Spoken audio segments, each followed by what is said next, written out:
दोस्तों नमस्कार, मैं आपका दोस्त अमित। स्वागत है हमारे इस YouTube चैनल पर एक बार फिर से। आपके प्यार और आपके रिस्पेक्ट के लिए स्टूडेंट्स तहे दिल से शुक्रिया। गाइज, आज की इस वीडियो में हम लोग बात करेंगे कुछ मोटे मोटे जो सवाल बच्चे अमूमन मुझसे पूछते हैं कमेंट्स के थ्रू, व्हाट्सएप के थ्रू या बातचीत करके कि सर MDU यूनिवर्सिटी के और CRSU यूनिवर्सिटी के जो रीअपीयरमेंट के एग्जाम है वो अमूमन कब तक हो सकते हैं। और दूसरा सवाल क्या है कि जो एग्जाम रीअपीयरमेंट की यूनिवर्सिटी लेगी वो ऑनलाइन होंगे या फिर ऑफलाइन होंगे। और तीसरा सवाल जो बच्चे अमूमन पूछते हैं कि सर जो एग्जाम लिए जाएंगे, जो एग्जाम का पैटर्न है कि कोई 5 आपको करने हैं या पहला जो क्वेश्चन है वो आपका कंपलसरी है, बाकी हर यूनिट से करने। तो ये सारे के सारे जो सवाल हैं बच्चों को बहुत परेशान करते हैं। हम लोग इस वीडियो के अंदर कोशिश करेंगे कि इन 3 क्वेश्चनों का जो एक सटीक जो आपको आंसर है वो देने की क्या हम लोग कोशिश करेंगे। सबसे पहला सवाल तो क्या है कि भाई एग्जाम कब तक होंगे। देखिए गाइज, CRSU का जो यूनिवर्सिटी का बीएड के बच्चों का रिजल्ट है वो हाल फिलहाल ही अपडेट किया गया है, यानी कि उसको जारी किया गया है। पर MDU यूनिवर्सिटी का रिजल्ट काफी टाइम पहले आ भी गया और सेकेंड ईयर के जो रीअपीयरमेंट के फॉर्म थे बच्चों के वो काफी टाइम पहले भराए जा चुके हैं। तो आप मान के चलिए कि MDU यूनिवर्सिटी का जो रीअपीयरमेंट होगा सिर्फ सेकेंड ईयर के बच्चों का जनवरी के 15 जनवरी के आसपास या फरवरी के आसपास आप लोगों का सेकेंड ईयर का ओनली रीअपीयरमेंट का एग्जाम लिया जाएगा। और जो फर्स्ट ईयर के स्टूडेंट हैं वो जब फ्रेश बच्चों के 2021 से 23 के जो सेशन के जो बच्चे हैं और उनके अगस्त में जुलाई में जब एग्जाम होंगे तो उसी के साथ यूनिवर्सिटी इसको कंडक्ट कराने की कोशिश करती है, क्योंकि सेकेंड ईयर के बच्चों का साल पूरा वेस्ट हो जाता है। इसलिए क्या है, इनका पहले ही एग्जाम कराया जाता है। अब CRSU का जो यूनिवर्सिटी का जो बीएड रीअपीयरमेंट का एग्जाम है वो भी अमूमन सेकेंड ईयर का ही होगा, फर्स्ट ईयर का बाद में होगा। तो ये जहां तक मैंने अभी इंटरनल सोर्सेज से बातचीत करने की कोशिश की है तो वो आप मान के चलिए कि वो आपका हो जाएगा कब तक, मार्च के आसपास। अब दूसरा सबसे बड़ा सवाल है कि सर जिस हिसाब से पूरे वर्ल्ड के अंदर ओमिक्रॉन का जो प्रकोप है, जो एक विकराल रूप है वो सामने निकल कर आ रहा है और हमारे देश के अंदर भी काफी जो मतलब प्रॉब्लम है ओमिक्रॉन से लेकर वो भी बढ़ रही है।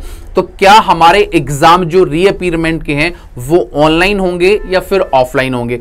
देखिए गाइस, अभी तक तो किसी भी यूनिवर्सिटी ने अपने पत्तों को ओपन नहीं किया है कि हम लोग आपके एग्जाम ऑनलाइन लेंगे या ऑफलाइन लेंगे।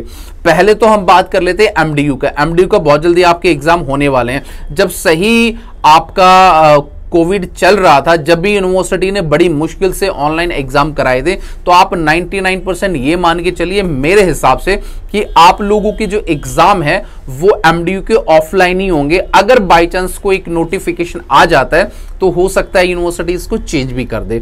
और CRSU यूनिवर्सिटी के मार्च अप्रैल के आसपास रीअपीयरमेंट के एग्जाम होंगे तो तब तक तो ओमिक्रॉन हो सकता है पीक पर चला जाए। तो CRSU को यहां पर चांसेस हैं 80% कि वो आपके एग्जाम को क्या ऑनलाइन करा सकता है। बट श्योरिटी अभी दोनों में से किसी की भी नहीं है। ये सारी की सारी जो चीजें हैं वो भविष्य के घर में है। इसको क्या है, वेट एंड वॉच की तरह देखना होगा। अगला है जो एग्जाम का सर जो पैटर्न है वो कैसा रहेगा। देखिए कि एग्जाम का जो पैटर्न है, पहली बात तो जब पिछली बार जब अभी एग्जाम हुए थे MDU के तो 5 क्वेश्चन का सीन था कि भाई कोई भी 5 क्वेश्चन करो, या फिर पहला क्वेश्चन आपका क्वेश्चन पेपर में लिखा हुआ था कि पहला क्वेश्चन आपका कंपलसरी है, बाकी हर यूनिट से आपको एक क्वेश्चन करना है। तो इन दोनों के बीच में ना स्टूडेंट को काफी नुकसान हुआ और फिर भी बच्चों का रिजल्ट ओवरऑल अच्छा रहा। तो बट ये मेरे को समझ नहीं आया कि बहुत घमासान इस बात पर मचा कि भाई 5 कोई क्वेश्चन आपको करने हैं या पहला क्वेश्चन आपका कंपलसरी है। मैं एक छोटी सी बात बच्चों से ये पूछना चाहता हूं कि अगर इनमें से कोई भी ऑप्शन यूनिवर्सिटी आपके लिए रख दे तो इसमें दिक्कत वाली बात क्या है। आपको पता है कि बीएड के जो एग्जाम है गाइस अमूमन वो बहुत ईजी तरीके से आते हैं, उसमें कोई दिक्कत आप लोगों को नहीं होती है और हम लोग और हमारी पूरी टीम आपको सपोर्ट करती है कि भाई ये आप लोगों के इंपॉर्टेंट क्वेश्चन है। काफी बच्चे बहुत परेशान थे, सर मैंने 4 क्वेश्चन कर दिए, मैं कोई भी 5 क्वेश्चन करके आया हूं सर, मैंने ये प्रॉब्लम हो गई। तो गाइज इस प्रकार की जो एक सिनेरियो है, पहली बात तो वो यूनिवर्सिटी को क्लियर करके चलना चाहिए।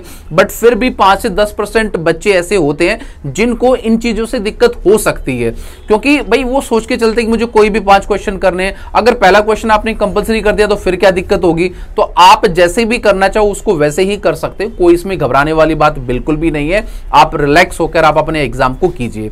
अब रही बात गई ये 3 जो मैंने मोटी मोटी आपको बात बताई है, अभी तक तो यूनिवर्सिटी की तरफ से इनका कोई नोटिफिकेशन या कोई इंफॉर्मेशन जारी नहीं की गई है। हम लोग अपने एक्सपीरियंस के आधार पर और इंटरनल सोर्सेज के आधार पर ये सारी इंफॉर्मेशन आप लोगों के लिए लेके आते हैं। अब आगे यूनिवर्सिटी अपना कौन सा दाव चलती है, कौन सा पोर्टफोलियो बनाती है, क्या प्रोसेस करती है, उस पर हम लोगों की पूरी नजर रहेगी और पूरी ए से लेकर जेड तक जो भी इंफॉर्मेशन आपके रीअपीयरमेंट के एग्जाम है, चाहे ऑनलाइन है, चाहे ऑफलाइन है, चाहे पैटर्न है, इस पर हमारी जो नजर है वो पूरी बरकरार रहेगी। और हम लोग कोशिश करेंगे कि टाइम टू टाइम आपको हर एक कंटेंट के बारे में प्रॉपर इंफॉर्मेशन दे, ताकि आगे चलकर इस प्रकार की कोई दिक्कत या प्रॉब्लम आप लोगों के बीच ना पनपे। तो गाइज आज की वीडियो में इतना ही। वीडियो आपको कैसा लगा है प्लीज इसके लिए लाइक शेयर एंड कमेंट। तो मिलेंगे किसी नेक्स्ट वीडियो में गाइज। तो till then bye, take care guys, मुस्कुराते रहना। Thank you so much.